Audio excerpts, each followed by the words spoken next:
الحمد لله رب العالمين والصلاة والسلام على رسوله الحليم وعلى آله وأصحابه أجمعين. قبلا از الله بسیار مهربان خواهان او هستم که الله مهربان محبت‌های ما را، اخلاص‌های ما را به سوی دین خودش زیاد بگرداند و از الله مهربان خواهان او هستم که خداوند مرادها و مطلوبها و مقصودهای نیک ما حاصل بگرداند و از الله مهربان خواهان او هستم که گذشتگان همه ما و شما را رحمت و مغفرت بگرداند، بیماری هامون خدای مهربان شفای کامل بخشد و الله مهربان مشکلات هایی که امروز تمام دنیا را فرا گرفته است، خدای مهربان از این مشکلات بندگانت را خلاص بگردان و از الله مهربان خواهان او هستم که برادرانی که برای ما سوال ارسال کردند و انشاءالله الله مهربان اگر امکانیت و وقت برای من دهد من برای این سوال ها جواب میگردانم. تمام برادرانی که این سوال ها را ارسال کردند، خدای مهربان که سبب گوش کردن با هزارها نفر می شود، توفیقاتنا، اخلاصاتنا، محبتاتنا به سوی دین زیاد گرداند و بعد شنیدن این سوال ها و بعد شنیدن این جواب ها خداوند برای ما و شما توفیق عمل کردن هم نصیب بگرداند. برادران عزیز و گرامی، میگذاریم به سوی سوال ها که برای ما روان کردن. اکنون از همه شما قبلا من بخشش میپرسم، زیرا که من دائم امکانیت های بر سوال های شما جواب دادن رو ندارم، زیرا بعضی مشغولیت های هست که خلاص من دائم به این سوال و جواب ها مشغول شدن رو میتونم. از همه تون قبلا بخشش میپرسم، ولی به هر حالم که باشد به قدر امکان من برای شما سوال هایی که هست نوبت به نوبت، شاید من در 10 روز یک بار، شاید که از او در یک هفته یک بار، شاید در نصف ماه یک بار من به چند سوال های شما جواب گفته میتونم. ولی شما هم باید دانید که بعضی باز من مشغولیت ها و بعضی باز کارهای دارم که برادرای عزیز و گرامی مانع می شود که من دائم به این سوال ها و جواب ها مشغول شوم. خدای مهربان همه تون نگهبان باشد. در اینجا سوال آمده است که در حقیقت گفته است در عقیقه پسر به جای 2 گوسفند انا 1 دانه اگر ما به شرطی که ذبح کنیم آیا در اینجا ترک سنت می شود؟ یعنی برادرای عزیز و گرامی، پیشتر هر کدام ما و شما آگاهی داریم که وقتی دختر تولد شود 1 گوسفند و بچه تولد شود 2 گوسفند ذبح کرده شود. ولی این اولا شما دانید که در مذهب امام ابو حنیفه رحمت الله علیه انجام دادن این عقیقه گویم، یعنی ذبح کردن این چاروا امر مستحب است، یعنی با انجام دادنش ما ثواب میگیریم برادر عزیز، لیکن برای ترک کردنش هم انسان گناهگار نمی شود. ولی از بس که کار خیر است، کار نیک است، از ذبح این گوسفند، از گوشت این دیگرها که برخوردار می شوند، کار خیر که هست، صدقه که هست، ما انشاءالله هیچ کس در این کار مانع شده نمیتونیم، یعنی منع کردن ده هم هیچ وقت حق هم نداره. ولی حکمش شما دانین که با کردنش ثواب میگیرین و نکردن شما گناهگار نمیشین. ولی انسان هایی که اگر امکانیت 1 گوسفند دارن، 1 گوسفند هم که اگر شما ذبح کنین سنت به جا میاد، اگر به شرط امکانیت هم نداشته باشین، اینجا هم شما گناهگار نمیشین. یعنی اینجا هم سنت به جا آمده است. خواه اگر در جای گوسفند بزم که اگر ذبح کنین، اینش هم اجازت است. خلاص همه این مقصد چی است؟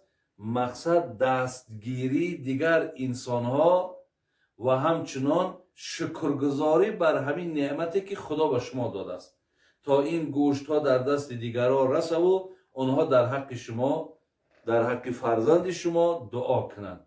از این لحاظ برادران عزیز، کسی هم که امکان ندارد، ولی بینین امروز بسیاری آدمایی هست که امکان حج رفتن ندارند. پس آیا مقصد اونها چی؟ از این ثواب بی بهرند؟ نه، برعکس پیامبر نازنین ما گفته است هر کسی که اگر رفتن نماز جمعه را ادا کند، ثواب همان حج را که مردکای مبلغدار و شرایطدار انجام میتین، البته همون ثواب میگیرید.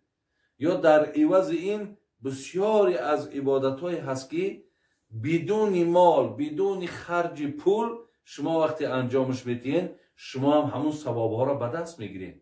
یعنی انشاءالله این دین، این شریعت این نیست که برای مبلغدار و برای پولدار ثواب های الهیده داشته باشد، برای کمبغل این ثواب ها وجود نداشته باشد. نه، این دین دینی همه هست. این رحمت برای عالمیان است. از این خاطر کسی که نداردم انشاءالله وی پیش خداوند گناهگاری ندارد، لیکن کسی دارد اجرا کند، خدا خواهد البته ثواب این سنت هم شما میگیرید. دویم سوال گفتن انا از روی نفس تنگی اگر به شرط دربینی دارو چکانی آیا روزه میشکند یا نمیشکند؟ ما اکو الحال در روزهای قرار داریم. برادرانی است که الکی روزه را ما سپری کردیم. الحمدلله امروز ها ما در ماه مبارک شوال قرار داریم. اگرچه این سوال ها بر وقت‌تر بود، من برای همین از شما عذرخواهی کردم. ولی کسانی که اگر به شرط دربینیشان هم که اگر دارو چکانند، همان مقداری که اگر به حلقشان نرود یا احساس کنند که الکی وی از حلقم پایانتر رفت، انا همونش روزه را میشکند. ولی اگر آن مقدار کمی باشد، یک چکره یا یک مثال دو چکره در اینش، یک چکره در این، یک چکره در این معلوم است که هیچ وقت این تا حلق ما و شما رفته نمیتواند. از این لحاظ در این حالت در روزه شما یگان زیان و ضرر نمی شود. سوم گفتن نگه داشتن کبک در خانه گناه است یا نه؟ برادرای عزیز و گرامی، پرنده را در قفس نگه داشتن از وقت شکن پیشترها مردم من میکردن که شما پرنده ها را در قفس نگیرین، یعنی جای اینها همین هوای کشاد و همین صحرای کشاد است. ولی در فتواها داشتن پرنده برادرای عزیز گناه نیست. فقط گناهش بر همین است که وقتی که بیشتری وقتی تو را همون مشغولیتی با پرنده میگیره، خواه کبک باشد، خواه کفتر باشد، خواه مقصد اینه پرنده هایی که امروز بسیار آوازهای شیرین خوبی دارن، اگر بیشتری وقت با همین ها تو وقت گذرانی، انا همینجا ده برادرای عزیز و گرامی کراهیت پیدا میکنه. یا اینکه همون کبک من مثال در خانه برای صدای خوشش نیو برای خاطر جنگ انداختن، انا اینا برادرای عزیز اینش اجازت نیست. برای همین پرنده را در خانه نگه داشتن، در مثال در قفس هم نگه داشتن، برای وقتی مرا خوش کردن، برای ای صدای شیرینش برخوردار شدن، با وقتش آب و همو گویم دانش تامین کردن، این یگان گناهی ندارد. فقط احتیاط کنین که همون کبک های شما از پرنده های شما طرف خانه های همسایه نروند.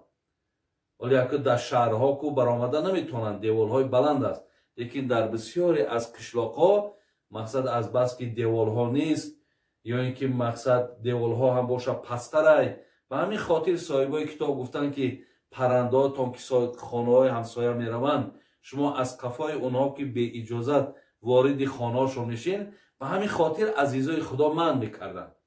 анамин чизҳоро агар риоя кунен иншоалло ягон гуноҳе надорад.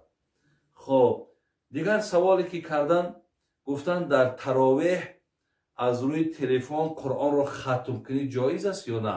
инаш дар мазҳаби худмон бародарони азиз ва гиромӣ иҷозат нест ки мо ё қуръона ё телефона бигирему дар дастмону бо ҳамон мақсад хатми қуръон кунем. фақат рухсат ҳаст ки агар ба шарти эмом пеш даромад як нафаре ки аз пушти ӯ местаду ӯра луқма метад, ана он одам агар телефон дар дасташ бошаду мақсад пайгирӣ кунад ки то эмом мақсад дар ягон ҷо хато накунад ё ин ки мақсад фаромӯш накунад, барои ин кас иҷозат ҳаст. саволи дигаре ки кардан, гуфтам бобои ҳоҷӣ оилаи ман 9 моҳа ҳомила аст. ман гуфтам ки рӯза нагир, гунаҳгор шудам. не, албатта шумо гунаҳгор нашудем, зеро ки барои занҳое ки ширдеҳ ҳастанд, занҳое ки ҳомиладор ҳастанд, инҳоро мақсад шариат иҷозат додааст ки рӯзаҳошона бихӯрананд. вақте ки ҳамин ҳолатҳои ширдодану ҳомиладоришон ки аз байн ки рафт, метавонанд ки баъд ин рӯзаҳоро қазо бигиранд. ба ҳамин хотир шумо ягон далолати нодуруст накардем. бародари азиз, шумо ягон гунаҳгорӣ надоред. бобои ҳоҷӣ ният кунӣ ки намози витрро бо таҳаҷҷуд мехонам, аммо дар хоб монӣ, чӣ бояд кард? албатта бисёр суолам суоли бомавриде ҳаст. мегӯяд ман мисол вақте шаб 4 ракат фарзи хуфтанма хондум, 2 ракат суннатша хондум ва ба хотире ки савоб гирему мувофиқ ба суннат шавад, ман мисол намози таҳаҷҷудма ки мо барои шумо баён кардем ки аз 2 ракат оғоз мешавад то 12 ракат ва дар ахираш 3 ракат намози витр, яъне 12 бо 3 15 ракат, ки ин феъли пайғамбари нозанинмон буд, тарзи хондани таҳаҷҷуди пайғамбармон буд. вале ман ҳамира ният кардум, хоб кардум ки дар хоб мондум. ин ҳолатдам бародарони азиз, ҳамон ниятеро ки ман карда будум, ҳамон ниятда ман иншоаллоҳ сазовор шудум ва ман ҳамон савоба гирифтум. яъне ҳеҷ вақт ман дар ин масъала гунаҳгор нашудам, зеро ки ман ира ба феъли худум накардам, ман ира қасдан накардам. аз ин лиҳоз дар ин масъала шумо гунаҳгор нашинед. вале ман як ҳадисера, як қиссаера ба ёдтон биёрам. мегӯяд дар замонҳои пайғамбар саллаллоҳу алайҳи ва саллам одамо вақте садақа мекарданд, мебурданд пула дар пеши як кас мемондану мегузаштанд. мегӯяд бори ҳамин кор дар масҷид шид. як нафаре овард маблаға мон, поёнтар нишаст, камтар рӯз ки рӯшан шид, дид ки ҳам маблаға падарша додааст. ба пайғамбар вақте ки шикоят кард, гуфт ман хостум хайр кунам, он маблағ дар дасти падарам афтод, чӣ кор кунам? пайғамбар гуфт ки ту мувофиқи ниятот савоба дар пеши худованд гирифтӣ. иншоаллоҳ касе ҳамин нията карда бошад, хобдам ки монда бошад, вай савоби ҳамон намоза гирифт. худои меҳрубон тани сиҳаттон тиҳад, бародари азиз, умри дарозтон тиҳад. иншоаллоҳ ман ана як қисм саволҳои шуморо ҷавоб гуфтум. ҳозир бо худо хоҳад қисми дигари ира иншоаллоҳ барои шумо бо баён месозам. давоми саволҳотона иншоаллоҳ ҷавоб мегӯм. алҳол дар паноҳи аллоҳи меҳрубон бошед. салому алайкум ва раҳматуллоҳи ва баракотуҳ.